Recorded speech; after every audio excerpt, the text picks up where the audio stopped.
This is Public Occurrences, both foreign and domestic. And now your host, Michael O'Fallon.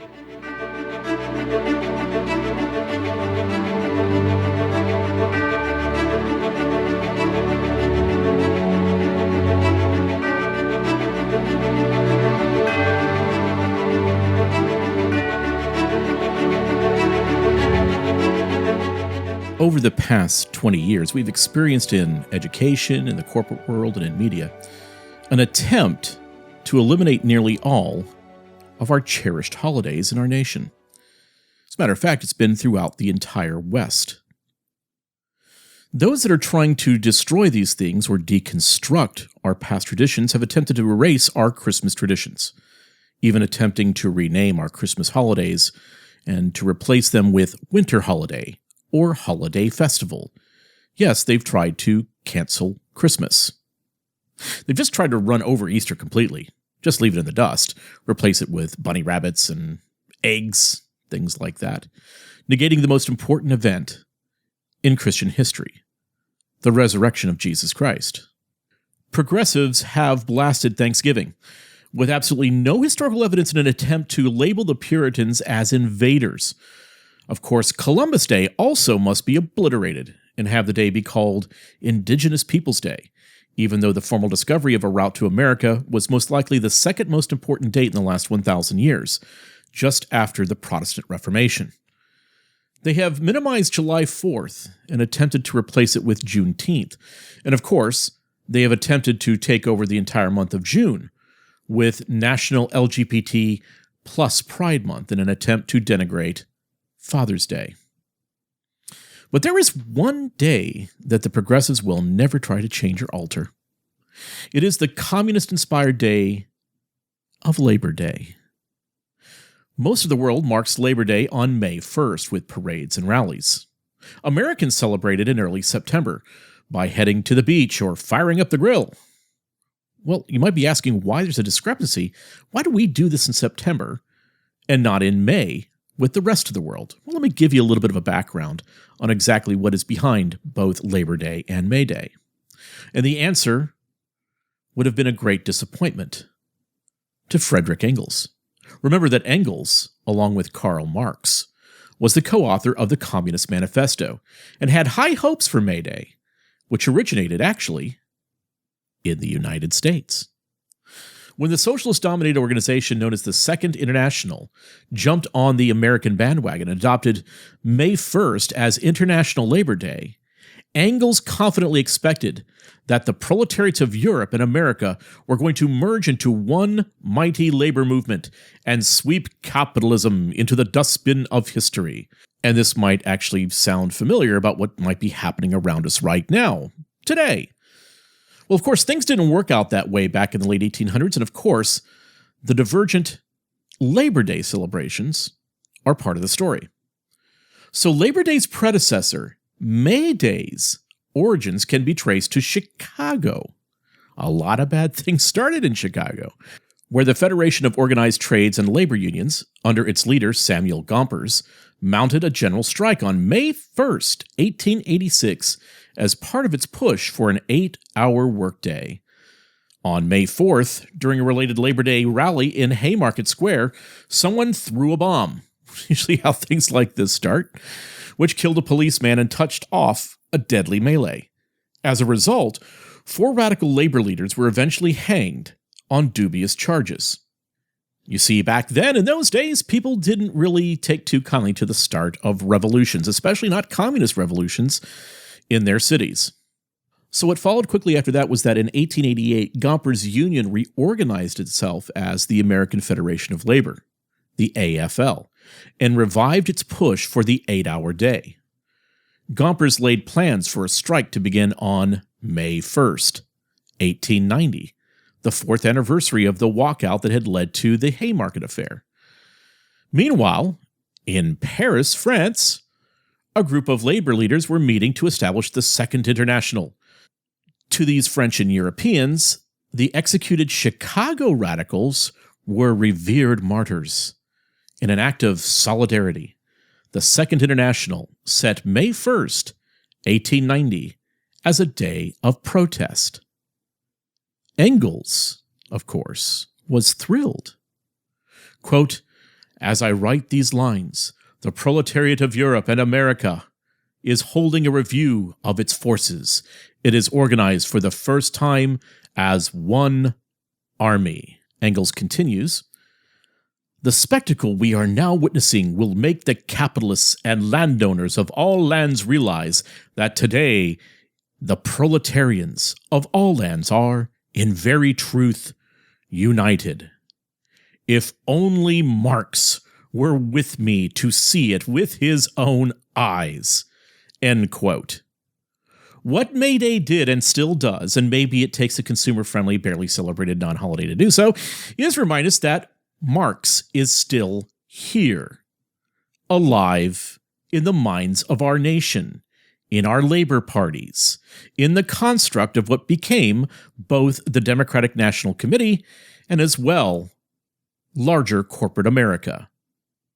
Although communism as a political system is obviously a mess and has been recognized as being deadly to almost everyone that it touches, it has been revived.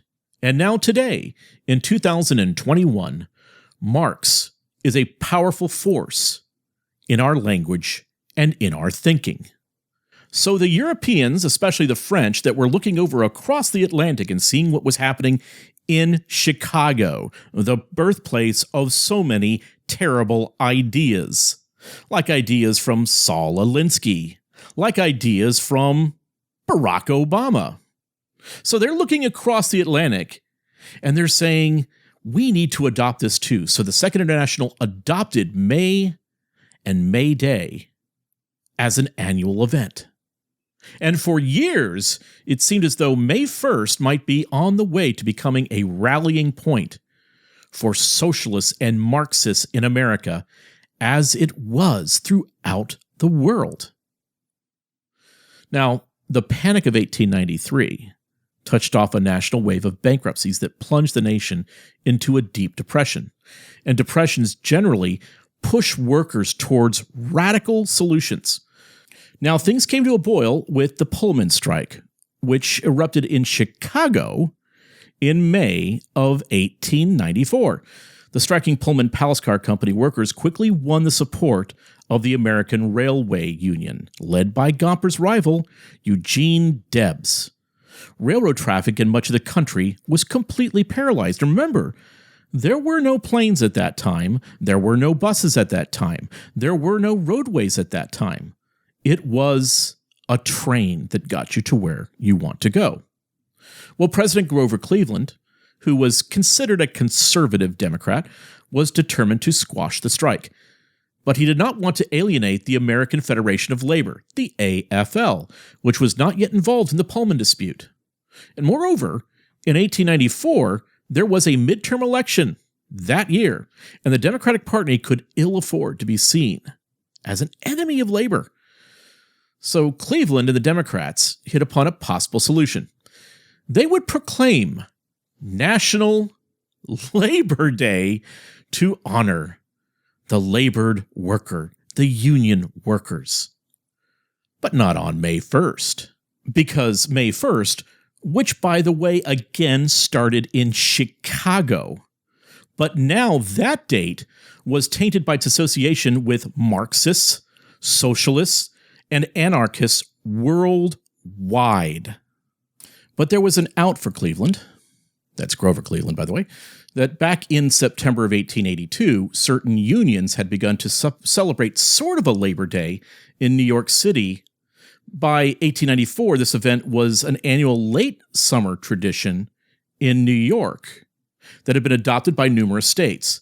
But it, by that time, was not part of a wider national holiday, nor was it associated with the radicals and the Marxists who ran the Second International and who liked to run riot on May Day. On the contrary, the September date was closely associated with Mr. Gompers, who was campaigning to have it declared a national holiday. And Mr. Gompers opposed the socialists and was guiding the American Federation of Labor towards a narrower and less radical agenda at the time. Gratefully, Cleveland seized upon the relatively innocuous September holiday as a way to reward labor without endorsing radical Marxism. So on June 28th, 1894, Grover Cleveland signed an act of Congress establishing Labor Day as a federal holiday on the first Monday of September. He made a point of sending the signing pen to Gompers, by the way, as a souvenir, just like how, Nancy Pelosi sends pens to people after they sign some sort of radical piece of legislation. Anyway, less than a week later, the president sent federal troops to Chicago. Gompers refused to support any strike that would be happening from those that were trying to make it on May or trying to turn it into a Marxist revolution. And so all of those that were involved in the Chicago actions and all their Marxist revolutions, that all started to fall apart. But think about what Grover Cleveland was able to do. In essence, he used the dialectic. So we first had the problem. And the problem was this, that the unions, the labor unions, the Marxist, everybody, were complaining that we must have a day to recognize the proletariat, the worker, in May, as Frederick Engels had suggested. Then the response was, we can't have a day to recognize collective labor unions in May because May Day now has become a communist invention. So the solution is that we will nix the communist-prescribed May Day, rename it Labor Day, and move it to September. So you had problem, a response, and a solution. Thesis, antithesis, synthesis. With his Union in ruins, by the way, Debs went into politics, but his Socialist Party ultimately failed to catch on as America's party on the left. Organized labor did not regain its momentum until the 1930s, and by that point, Gompers' September holiday had been institutionalized as America's Labor Day. May Day, though, in the way that Engels had thought of it, and as the way that Chicago had originally tried to enforce it, May Day had become the occasion for big annual parades in Moscow's Red Square, which did not improve that holiday's reputation in the United States. May Day today is well established in most of the world as International Labor Day. And just think, it all started in Chicago. And May 1st also remains a traditional date on which leftists and anarchists of various stripes take to the streets to demonstrate their scorn for capitalism. But America, which had proved impervious to socialism through nearly 200 years, celebrates Labor Day in September, and not by marching. At least, that was the case until we hit the pandemic. Or if you lived in Portland. But those that were loyal to Gompers and the original content of the September Labor Day movement, they pretty much gave it up after a while because everybody just looked at it as a 3-day weekend. Everybody headed to the grill, got some beers, or maybe they went to a theme park, went to Coney Island and the beach, and so forth.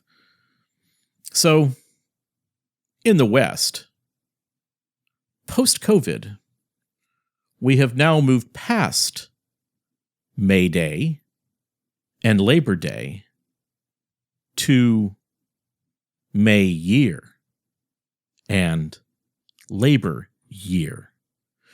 And that's due in part in the effort to destroy small and medium-sized businesses and to deconstruct the idea of work and jobs altogether as our society is being transitioned into the empty promises of universal basic income and Richard Florida's dream of the creative class.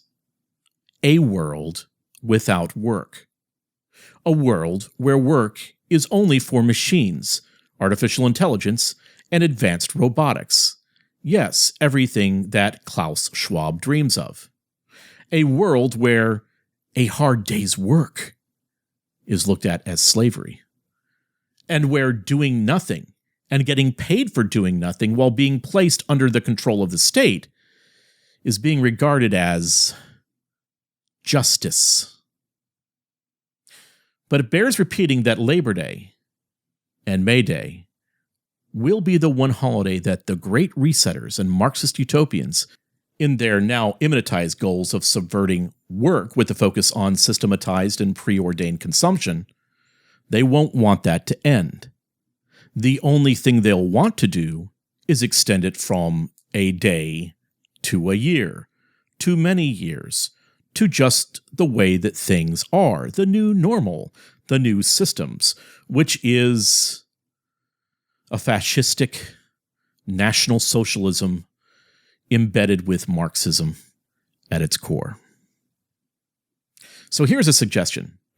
On this Marx and Engels-inspired Labor Day, make sure that you're working.